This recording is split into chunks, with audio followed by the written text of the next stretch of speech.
A gente vai começar, então, aqui a nossa conversa falando um pouquinho a respeito dessa fase aí entre 0 e 2 anos, né? Então, eu sempre vou começar, sempre que a gente começar a apresentar um determinado grupo etário, meu ponto de partida vai ser o corpo, porque eu acho que é mais fácil para a gente, porque é esse meio que a gente vive, né? Se a gente for pensar nesse indivíduo entre 0 e 2 anos, no primeiro ano de vida dele, do ponto de vista motor, ele está no momento que a gente fala de fase motora reflexiva, né? Por quê? Porque grande parte desses movimentos são movimentos reflexos, principalmente entre essa fase pré-natal, antes do nascimento, que antecede aí o nascimento, até os 4 primeiros meses de vida. Então, como esse sistema nervoso ele ainda está muito imaturo, né? A gente tem aí uma região do nosso sistema nervoso que é o córtex cerebral, que é a região, é a superfície do nosso cérebro. Essa região, na verdade, ela é responsável pelo controle motor. E esse córtex está extremamente imaturo no momento do nascimento. Agora, tem uma parte do meu sistema nervoso que já amadureceu, que é capaz, o meu corpo é capaz de responder às informações que eu recebo dessa parte. Na verdade, são duas regiões, a medula e o tronco. Então, são essas duas regiões que estão responsáveis por esses movimentos. Mas nessas duas regiões não mora raciocínio, gente. A gente não processa de forma racional as informações nessas duas regiões. O que elas fazem? Elas a partir de um estímulo que elas recebem do ambiente, elas enviam um comando para o meu corpo reagir, sempre de uma forma estereotipada, né? Então, por causa de uma imaturidade do ponto de vista neural, nesse momento da minha vida, a enorme maioria dos movimentos são movimentos reflexivos. A gente está falando aí até mais ou menos os 4 meses de idade. Entre 4 meses e 1 ano de idade, grande parte desses reflexos vão sendo substituídos por movimentos que a gente chama de movimentos voluntários, que aí é o momento que o meu corpo começa a obedecer à minha vontade.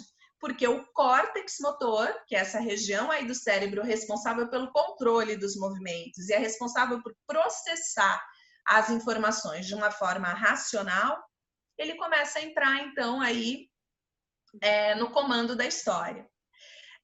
Então, essa é a história nesse primeiro ano de vida. Agora, essa fase motora reflexiva, existe uma outra fase motora que se sobrepõe a ela, que é a fase motora rudimentar.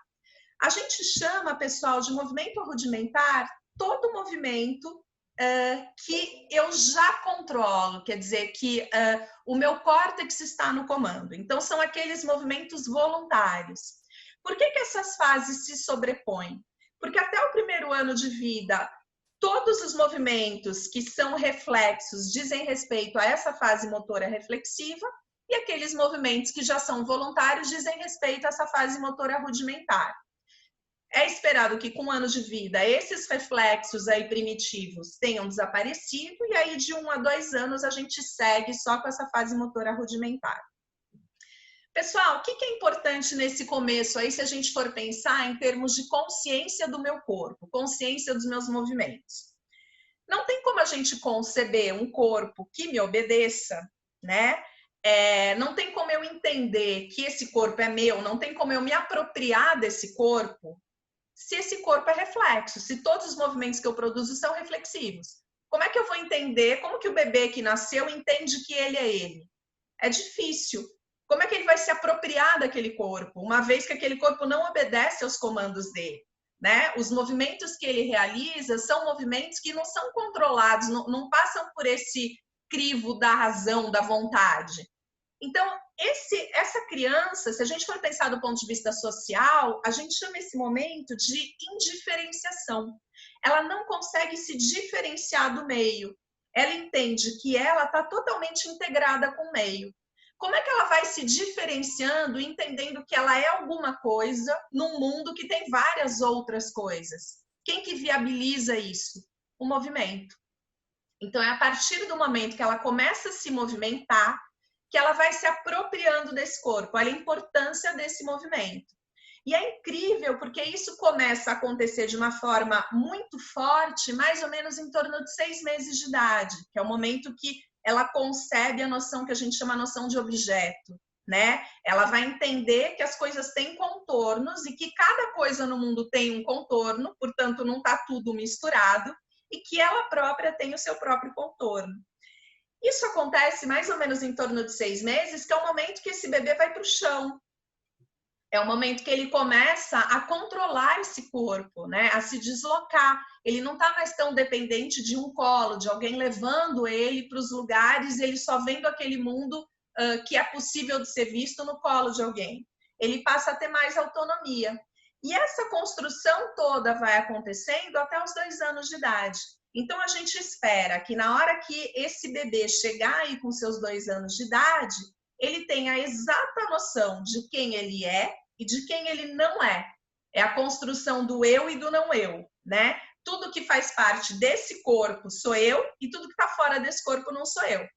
Esse momento é um momento que, se você pedir para a criança se desenhar, ela desenha um círculo. E isso é muito representativo, porque, na verdade, esse círculo, tudo que está dentro desse círculo é ela e tudo que está fora desse círculo não é ela.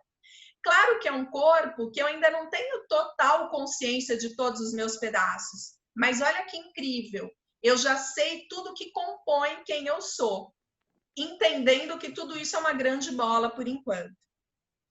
Do ponto de vista afetivo, pessoal, essa criança, ao longo desses 2 primeiros anos de vida, ela foi apresentando para a gente aquelas emoções que a gente chama de emoções primárias, que são emoções que todos os humanos têm, em qualquer lugar do mundo. São 6 emoções, então a gente está falando de alegria, de tristeza, de aversão, de surpresa, de raiva e de medo. E a gente consegue observar nesses bebês essas expressões. Então, esses 2 anos de vida são essas emoções que eles vão apresentar para a gente. Então, e finalmente, do ponto de vista moral, esse bebê está no momento que a gente chama de anomia moral. Anomia moral, gente, é o seguinte: eu estou fora do universo moral. Quando a gente atende crianças nessa idade, eu sei que não é o caso de vocês, mas é muito comum empurrões, mordidas, tapas. E aí vem a mãe de um bebê, ai, aquele outro bebê, aquela outra criança mordeu meu filho. Ela só não sabe que o filho dela também mordeu, né?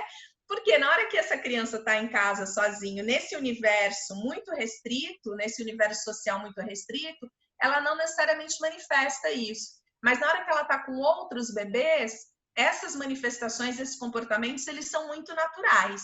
E eles acontecem não porque ela é ruim, porque ela quer machucar o amigo, mas porque ela não entende que se dói nela, dói no outro também. É uma criança que ainda está se construindo, se constituindo. Então, ela não concebe o outro ainda. E como ela não fala, ela não usa ainda esse recurso da fala para se comunicar, isso está inacessível para ela, ela recorre ao corpo.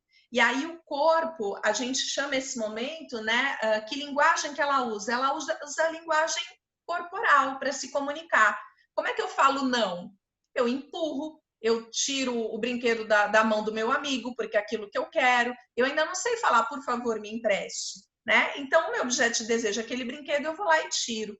Do ponto de vista cognitivo, a gente chama esse momento de inteligência prática, porque a inteligência, literalmente, ela se traduz na prática, né? Então, é aquilo que eu desejo nesse momento, eu vou usar esse recurso prático para resolver a história. Gente, se a gente for pensar, então, no 0 aos 2 anos, eu acho que de uma forma muito, muito, muito resumida, é isso que eu queria passar para vocês, para que vocês consigam entender a origem dessa história toda. E aí, nos próximos momentos, aí, a gente vai evoluindo para os grupos etários seguintes, mas sempre a gente vai sempre se reportar aí para esse início, para entender como que uma coisa vai costurando na outra.